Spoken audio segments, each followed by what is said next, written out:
जय श्री राम। आज हम सीखेंगे जोड़ कैसे बनाया जाता है। कैसे जोड़ बनाया जाता था या जा रहा है वो देखते हैं। पहले ये कितना है तो एक, तो यानी एक लाइन हम पारेंगे। ये कितना है चार, तो चार को और पारेंगे, एक दो तीन चार। अब जितना आया आप फिर इसको गिनेंगे, एक दो तीन चार पाँच, पाँच आया तो हम पाँच लिख देते हैं। अभी तक और जोड़ बनाने का तरीका ये है कि एक कितना है एक, यानी एक शून्य बैठाएंगे, फिर ये कितना है चार, तो चार शून्य और बैठाएंगे, एक दो तीन चार।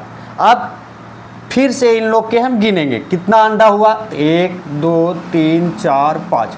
अब हम पाँच लिख देते हैं। इसी प्रकार से अभी तक के जोड़ बनाया जा रहा है। लेकिन नया फार्मूला क्या है कि ताकि आसानी से बच्चे सीख जाएं, अभी देखते हैं।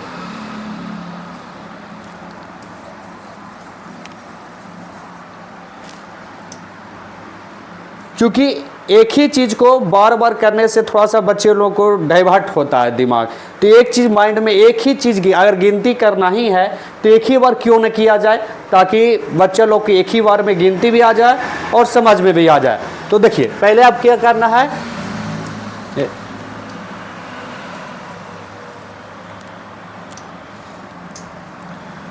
अभी क्या करना है तो ये कितना है एक, तो अभी जोड़ बनाने के लिए सबसे पहले 1 से 20 तक के कम से कम में गिनती आना अति आवश्यक है। इसके लिए पहले क्या करना है, अब जोड़ बनाने के लिए क्या करना है कि एक है तो हम एक यहाँ लिखना है, यानी गिनती कर देना है ना, गिनती लिख देना है 1 से 20 तक के। उसी प्रकार से उसी में लाइन पारना है। देखिए कैसे पढ़ते हैं। ये कितना है एक, तो हम एक यहाँ लाइन पारेंगे, एक लाइन। ये कितना है चार, तो चार को और लाइन पड़ेगा गिनती से, एक दो तीन, एक दो, रुको यार,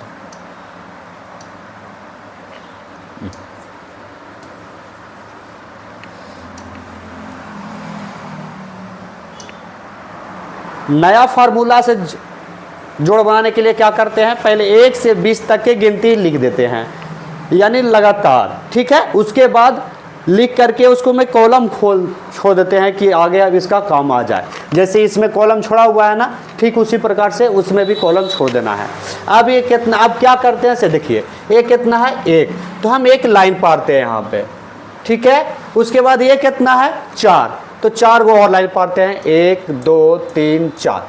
कहाँ तक हम पहुँच गए पाँच, तो हम डायरेक्ट पाँच यहाँ लिख देंगे। क्लियर हो गया, आपका एक अंक का जोड़ बन गया। अब ठीक उसी प्रकार से आप क्या करते हैं कि हासिल वाला भी जोड़ बनाना है ना, हासिल वाला भी जोड़ बनाना है कि नहीं बनाना है। तो इसको सीखने के लिए पहले क्या करते हैं, सेम फार्मूला इसमें भी अप्लाई होता है।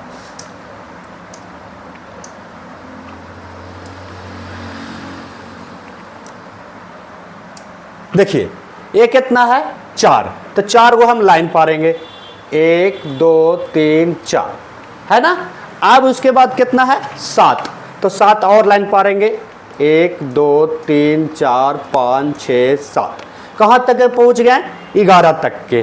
तो इतना जान लीजिएगा 0 से 9 तक के जोड़ में पूरा लिखा जाता है। 0 से 9 तक के जोड़ में पूरा लिखा जाता है, या घटाव में या गुना में या भागा में या कहीं भी 0 से 9 तक के अगर अंक आया तो हम एक ही अंक लिखेंगे। और 10 से ऊपर कितना जितना भी अंक रहे हम एक अंक लिखेंगे, लास्ट वाला कितना एक अंक। तो यानी अभी कितना हुआ था, कितना तक लाइन आया था 11, तो हम क्या लिखेंगे 11 इस प्रकार से लिखाता है, तो क्या लिखेंगे एक अंक ना, तो एक ही अंक लिखना है ये वाला, तो यहाँ एक अंक लिख दिए एक, ठीक है। उसके बाद अब क्या करेंगे, ये जो बचा हुआ है एक बचा हुआ है, तो हम एक यहाँ से फिर से हम स्टार्ट करेंगे, है ना। इस बात को ध्यान रखना है कि यहाँ वाला जो एक है अब यहाँ हम एक पाई पार देंगे, या दो आ गया तो दो को पाई पार देंगे। अब देखिए पारते हैं, एक पार दिए, है ना। अब उसके बाद कितना है पाँच, तो पाँच को और पाई पारते हैं, एक दो तीन चार पाँच, है 6 तक के पहुंच गए हम लोग। ये कितना है 4, तो 4 है तो 4 गो और पाई पारेंगे 1 2 3 4। कहाँ तक के पहुंच गए 10 तक के, तो हम 10 लिख देंगे। अगर हाँ अगर 10 के बाद मतलब इधर भी अंक रहता, मान लिया जाए इधर भी अंक रहता 6 रहता या 3 रहता, तो इधर हम 10 नहीं लिखते पूरा, इसका में भी 0 लिखते, यानी 10 से ऊपर जब हो गया तो एक ही अंक लिखाता है ये वाला, तो इधर लिखते हैं। अगर इधर अंक नहीं है तो हम डायरेक्ट क्या करेंगे, उतना ही लिख देंगे जितना आया है ना। इस प्रकार से हम लोग जोड़ आसानी से बना सकते हैं। एक ही बार गिनती कीजिए और एक ही बार जोड़ बना लीजिए, आसान तरीका, इससे आसान तरीका और कुछ भी नहीं संभव है। चलिए धन्यवाद।